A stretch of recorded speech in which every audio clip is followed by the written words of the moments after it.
Mom said I was never meant to be part of her life before the divorce. One folder of dates, clinic redactions, and receipts finally showed the plan I grew up inside. The fight before the divorce stripped the house of air. My mother's face had the fixed calm she uses when she wants to end a topic. Then she dropped a sentence that felt like a trapdoor. She said I was never meant to be part of her life. The room stayed tidy. My chest did not. I grew up learning her distance by touch. Hugs stopped at the shoulder. Praise skipped my name and landed on my siblings. I became the useful child who kept quiet and carried bags. I built a small private world where effort meant safety. The effort never changed her weather. After that sentence, I could not sleep. I walked the hall and found myself at the storage room. A cedar chest sat under old quilts. The lock had rust around the edges.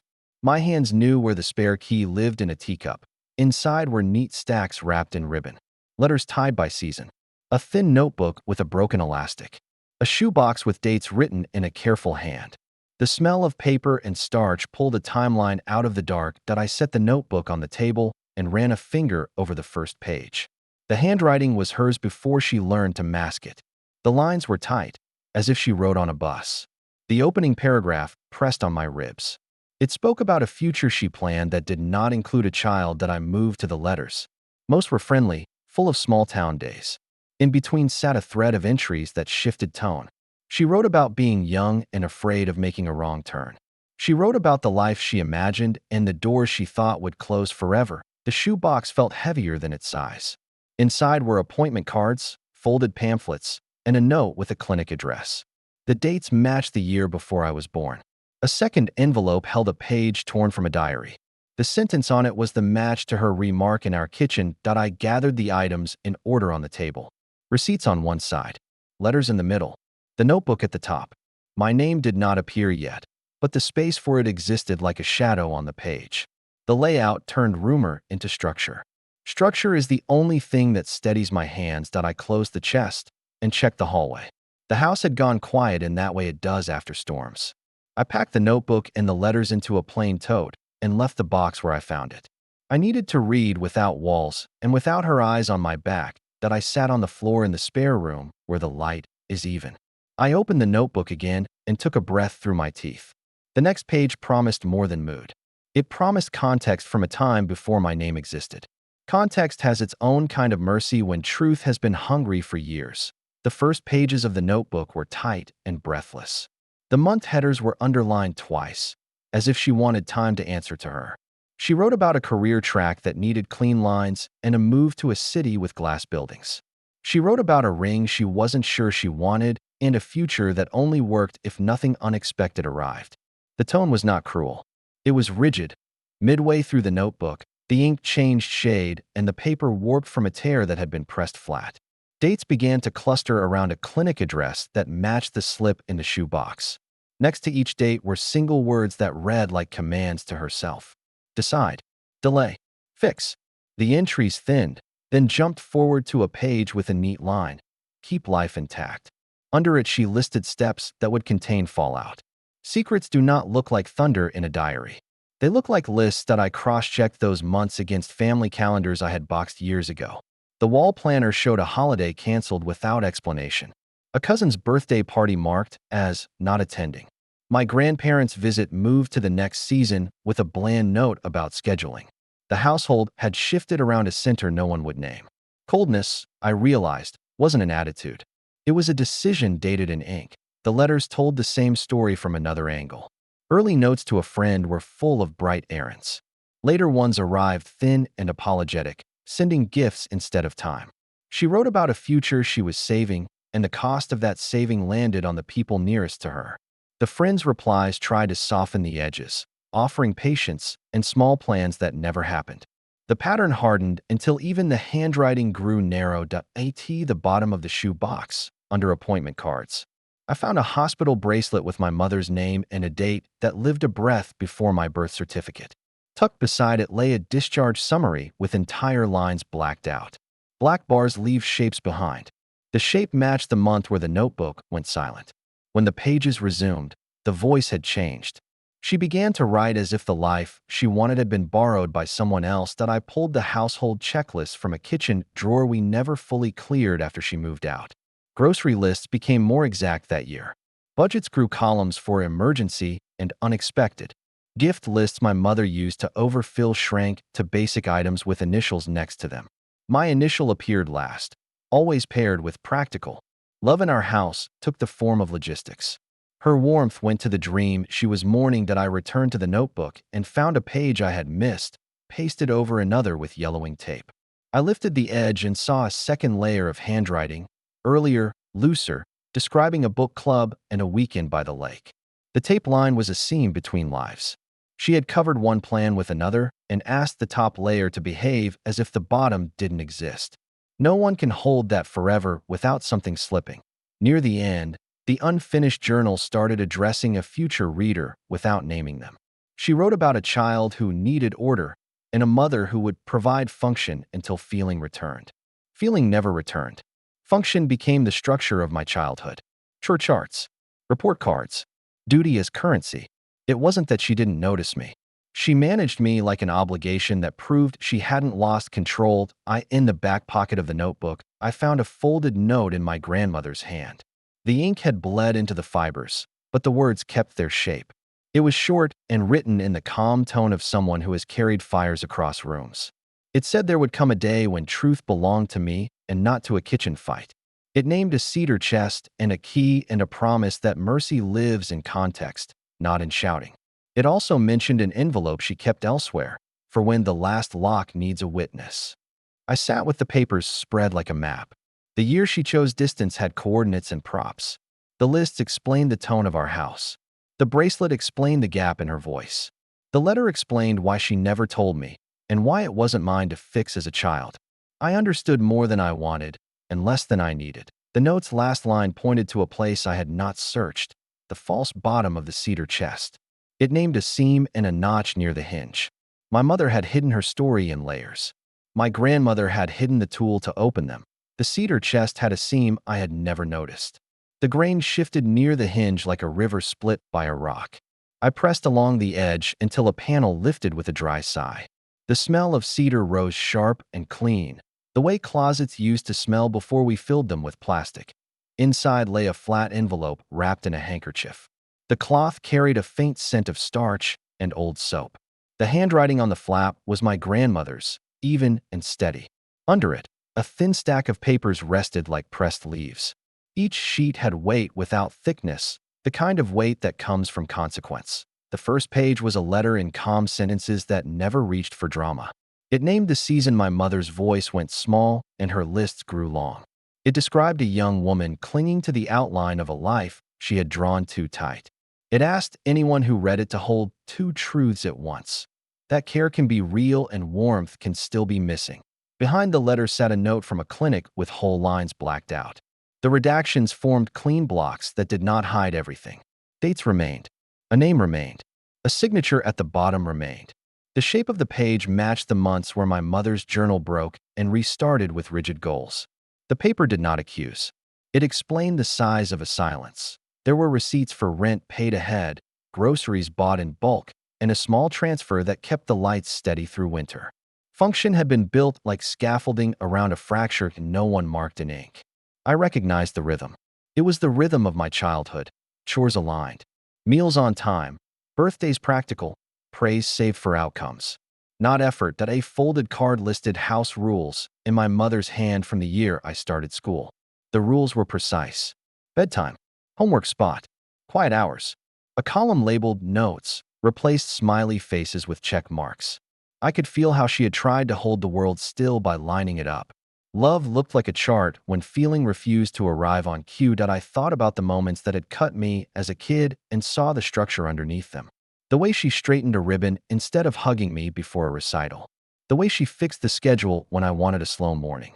The way my place at the table always faced the doorway, like I was part of the house's flow more than part of its core. None of it was random.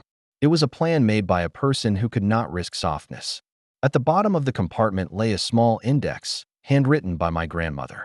It pointed to the notebook I had already read and to a second cache I had not found. The index mentioned a bank envelope tucked behind a loose plank in the hallway closet.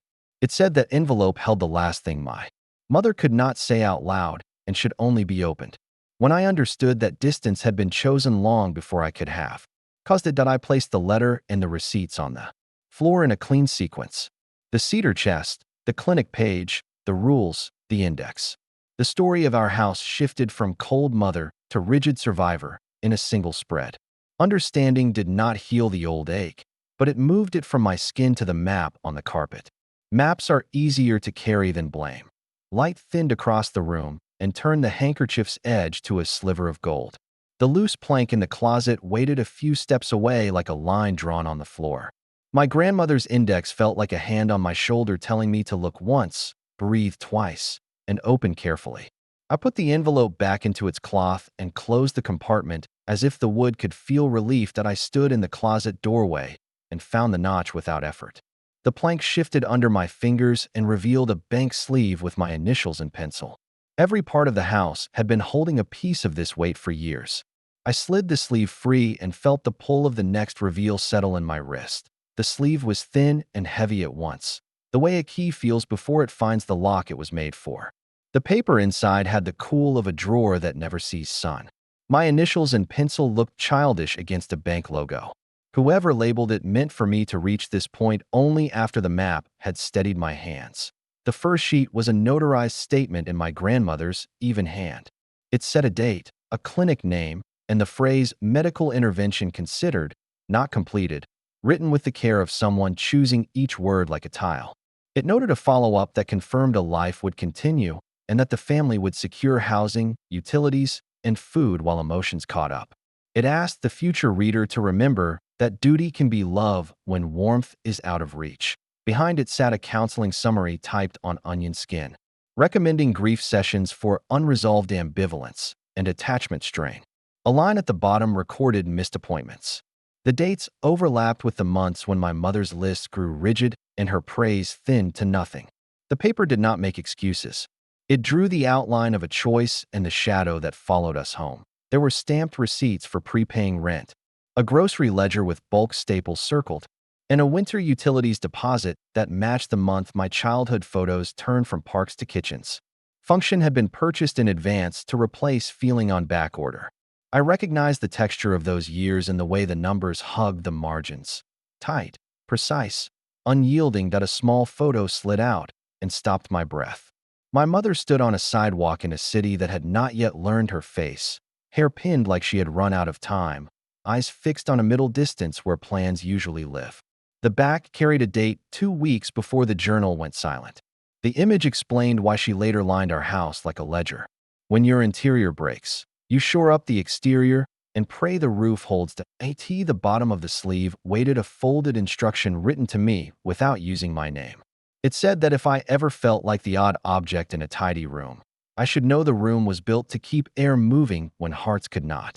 It told me to keep the statements, the counseling notes, and the ledgers together, not to defend the past, but to stop carrying it alone. It pointed me back to the cedar chest for the one page my mother had written for herself and never read aloud that I layered the notarized line over the redacted clinic note, set the counseling summary beside the house rules, and slid the photo where the journal changes tone. The pattern clicked into place with the soft certainty of a drawer closing. My mother had chosen a path that kept us fed and housed and dressed, and she had paid for it with the part of herself that could have reached me without lists that I thought of the recital where she straightened my ribbon and forgot to look up when I bowed. I thought of the morning she ironed my uniform while my siblings ate pancakes shaped like their initials. I thought of birthdays where practical gifts replaced cards, and the way her "good job" always sounded like a receipt. None of it had been random. It had been a system built to keep a life intact after a decision she could not bear to explain. The bank sleeve had one last corner folded to a tiny square. Inside it, a note in my grandmother's script said the divorce hearing would tempt everyone to turn truth into theater. It advised me to make a record, hand it to the part of the process that knows what to do with paper, and step back from rooms that reward the loudest voice. Mercy, it said, lives in sequence, not in scenes that I replaced the documents in the sleeve and felt the pull toward confrontation cool into a plan. This story did not need a kitchen storm. It needed a path that moved from cedar to desk to ledger, the same way I had kept roofs up and lights on when I was too young to understand why love in our house felt like homework.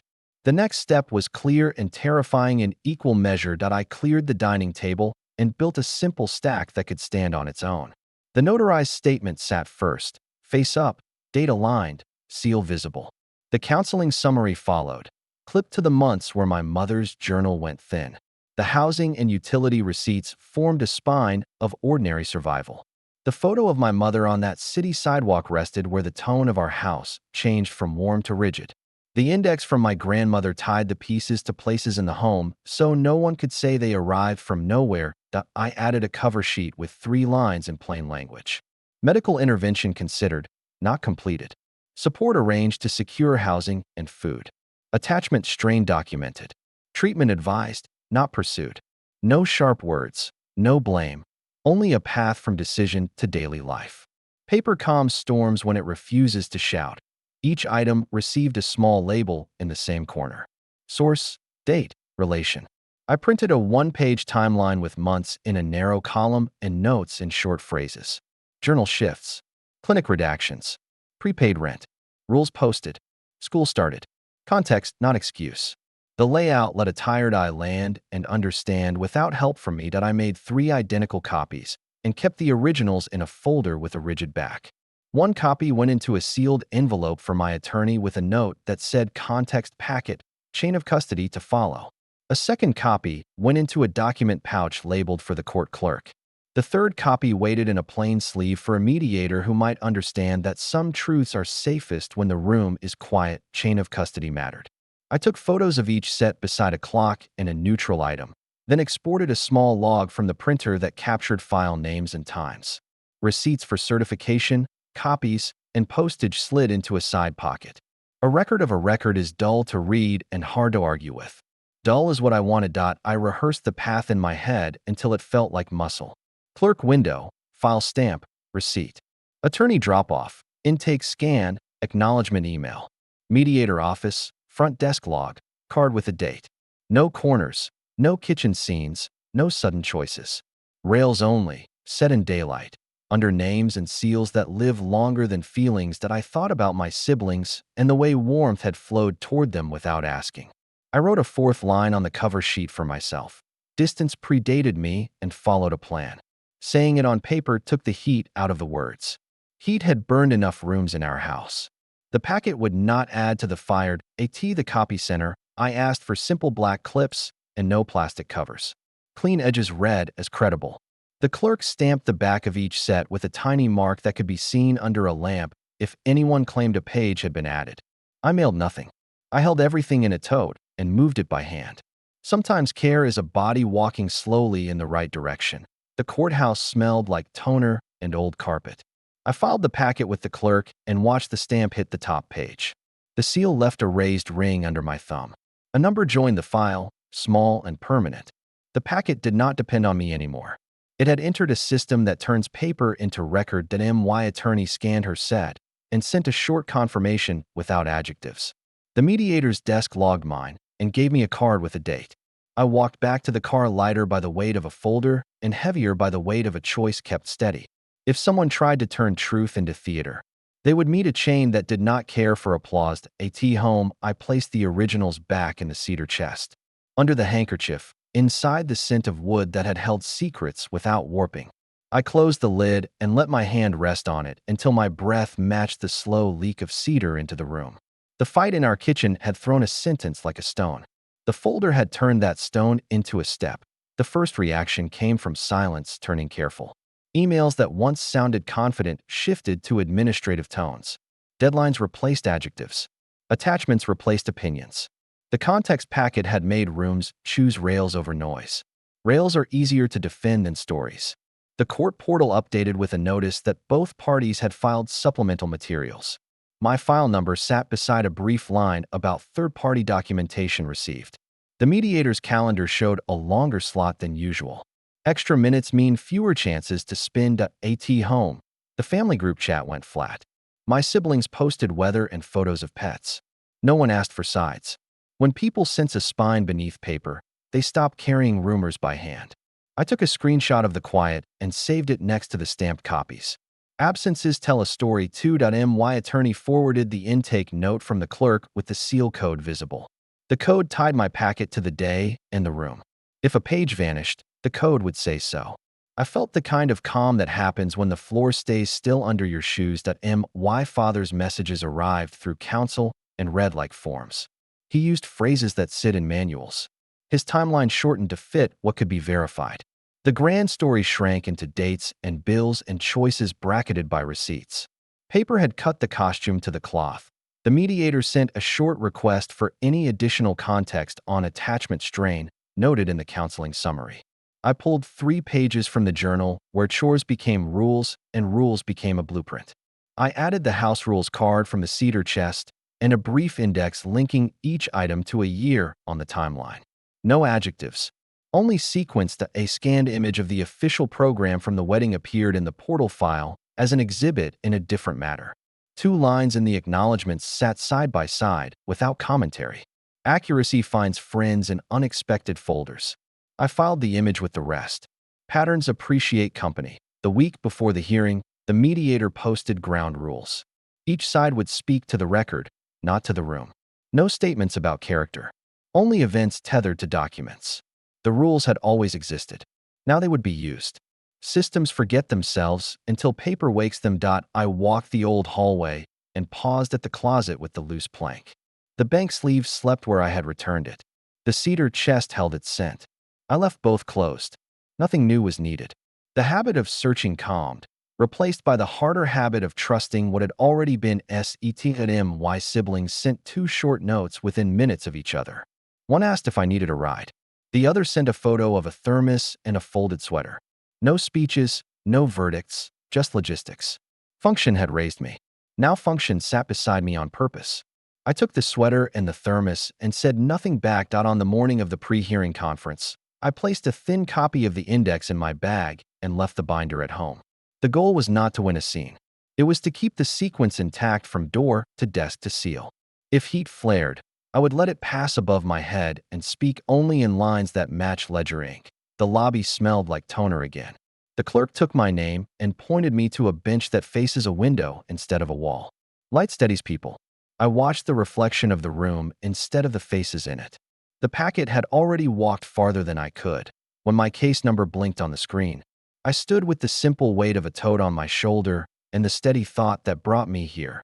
Distance had a date, a plan, and a cost I did not cause. I stepped through the door and placed the file on a desk that reads without flinching. The hearing room preferred paper to performance. The table felt solid, the air held steady, and the clock ticked in a rhythm that did not bend for anyone's mood. My file sat where light could reach it. The seal on the cover page caught that light and made a small ring that felt like a promise. The mediator opened with ground rules that matched the notice I had saved. Speak to dates, not opinions. Point to page, not memory. Keep voices even so the recorder can hear. The room became a lane instead of a stage. Lanes carry weight without asking for applause. My packet moved first. The notarized line laid the season, the clinic name, and the phrase that chose care without warmth.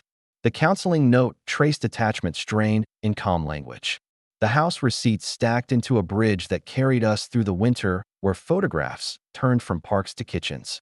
The journal pages showed rules replacing ribbons. Everything stood in sequence.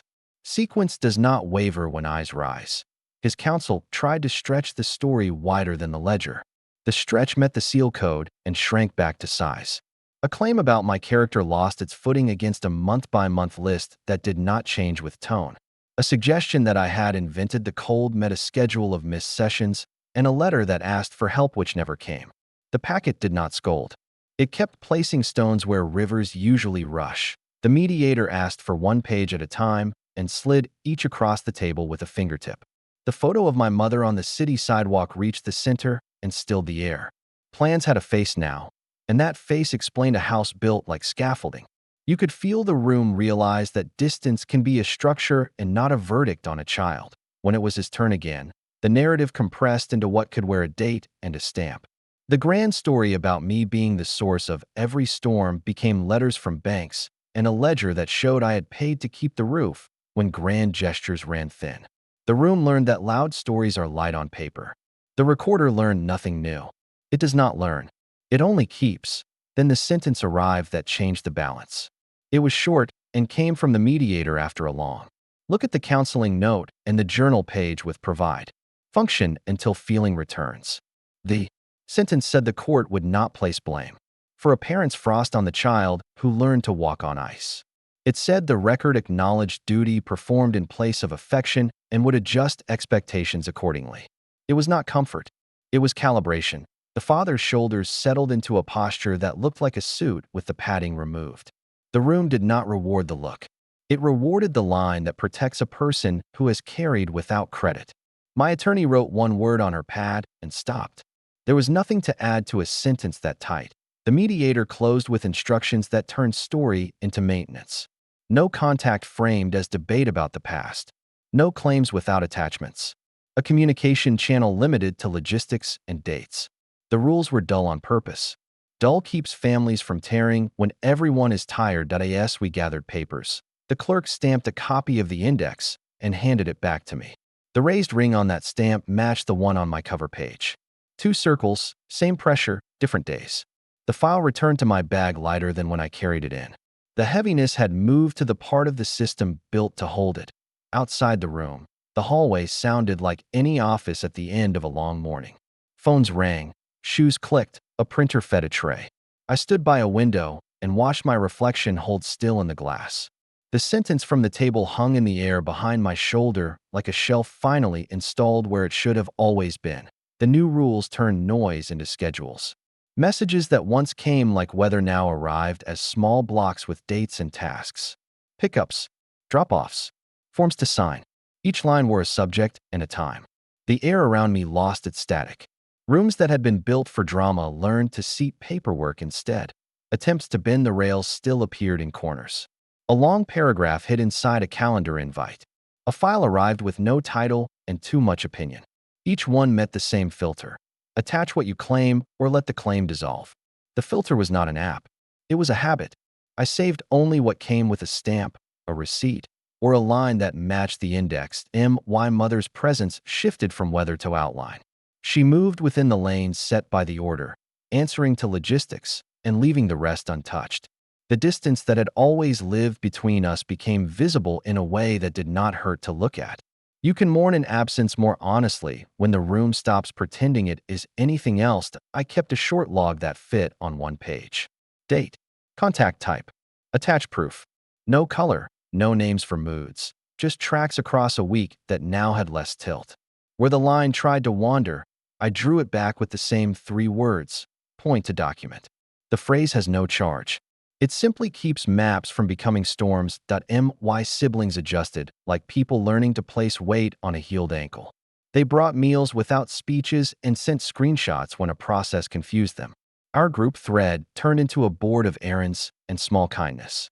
It looked plain from the outside. Plain was the goal. Old myths still knocked at the door, dressed in new sweaters. A request framed as concern tried to pull me into a long call. A draft of a family statement appeared without signatures. Each one reached for the old ground under my feet. Each one found rails. I declined what needed air and filed what had a seal. Distance is easier to hold when your hands are full of simple tasks done well.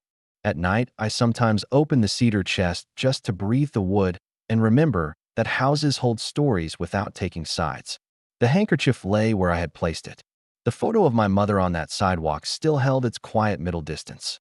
I let those objects keep their shape and closed the lid without moving anything. Not all truths asked to be touched twice. The portal for the case posted a maintenance note that most people would ignore. It showed the chain of custody on my packet intact and available. Seeing that line land in an official space tightened a bolt inside me that had rattled for years. The story no longer depended on how I told it. It existed where symbols live longer than voices. A small envelope arrived from an office that handles archived counseling records. It contained a 1-line confirmation that matched the summary in my file. No analysis, no advice, only a signature and a date. I slipped it behind the index tab and marked the log with a simple check. Proof grows heavy as it settles. Heavy is safe. By the end of the week, the house sounded different. Appliances hummed. Keys met bowls. Pages turned. Nothing vibrated with the jitter of in-between states. The sentence from the hearing had done what scaffolding does when installed correctly.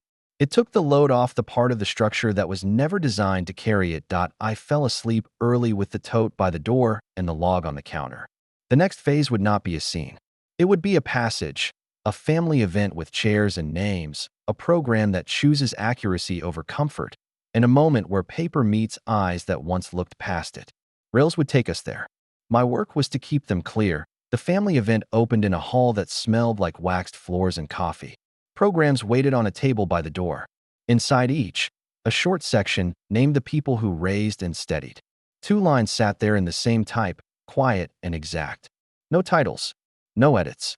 Paper did the introduction I had stopped hoping for. I stood near the water station and watched the room learn its flow. Plates moved, chairs scratched, small talk made circles. A second stack of programs appeared on the edge of the table with softer paper and a blur where the lines should be. The blur looked like comfort and read like erasure. The staff tag on my folder turned into a key. The official stack stayed by the door. The soft stack slid back into a box that would meet a desk later. Photo frames lined a sideboard with images from school plays and summer trips. A new frame tried to join them with a caption that rewrote a year I had lived in ledgers. The frame carried no watermark, no date stamp, no match in any archive. A staffer placed it beside the sign-in book where cameras would see both. Light weighs more than spin when you give it a clean surface. I laid a thin envelope on the coordinator's tray.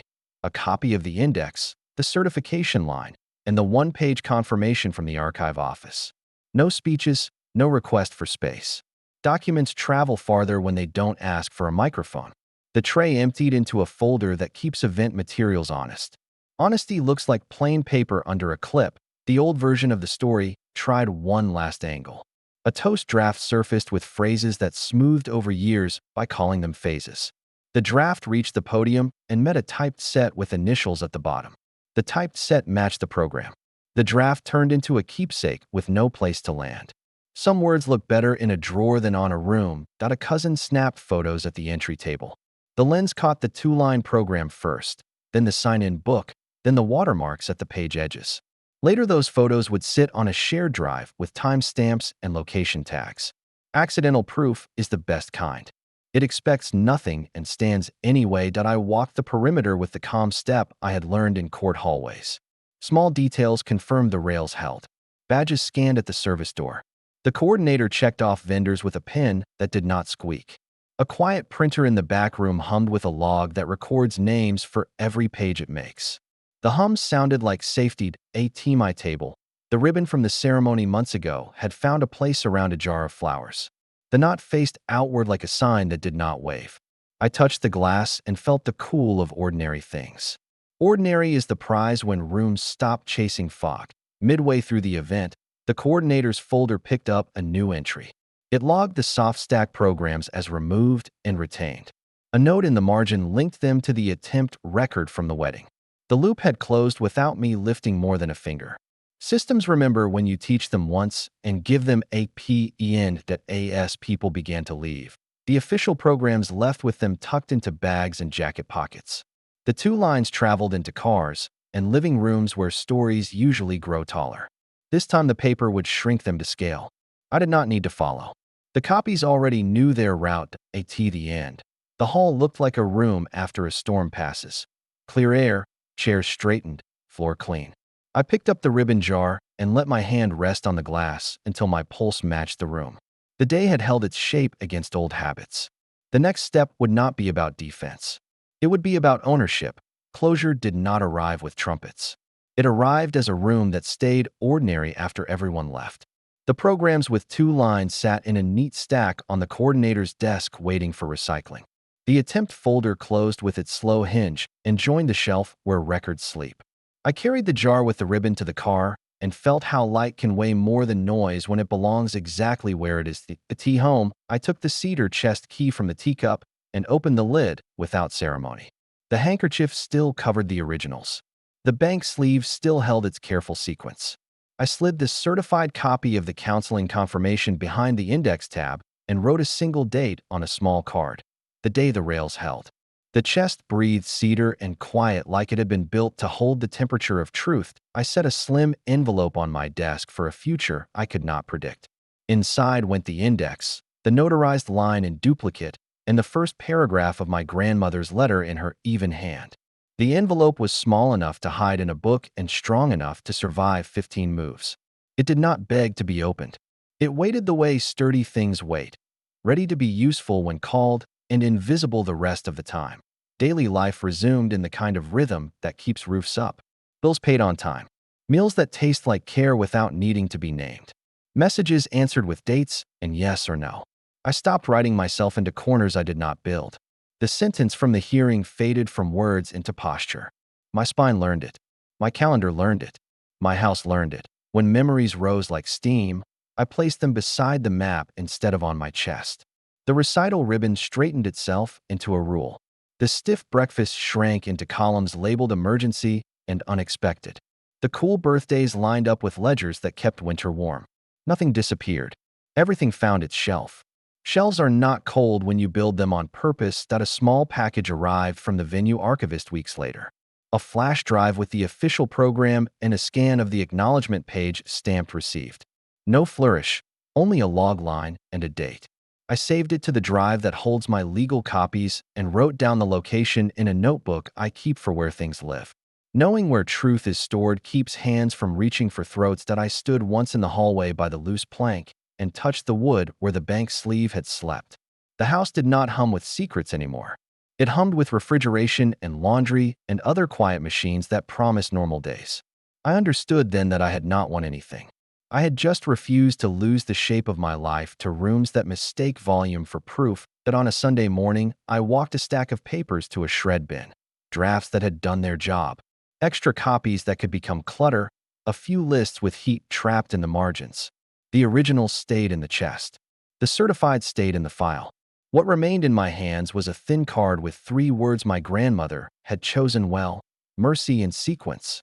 I pinned it to a cork board inside a closet where only I would see it. When my phone buzzed with a family photo from a picnic I had skipped, I looked at the faces and did not count absences or tally warmth. The 2-line program had already done the counting that mattered. The folder had already done the talking. I put the phone down and watered a plant that had leaned toward the window all winter and finally found its light. I went to bed early with the key in the teacup and a life that matched the weight of my shoulders. The past did not feel lighter. It felt stored. The future did not feel safer. It felt mapped in pencil instead of carved into wood. If anyone ever asks how I made peace with a sentence that once took the air out of a kitchen, I will tell them I left it where it belongs, pressed flat, stamped, and reachable, inside a folder with a spine strong enough to hold both of us. Thank you for watching this story on True Tales Hub. Please like the video, subscribe to the channel, and turn on the notification bell so you won't miss our next story. That we post new tales twice a day, and each one comes with unexpected twists you won't see coming.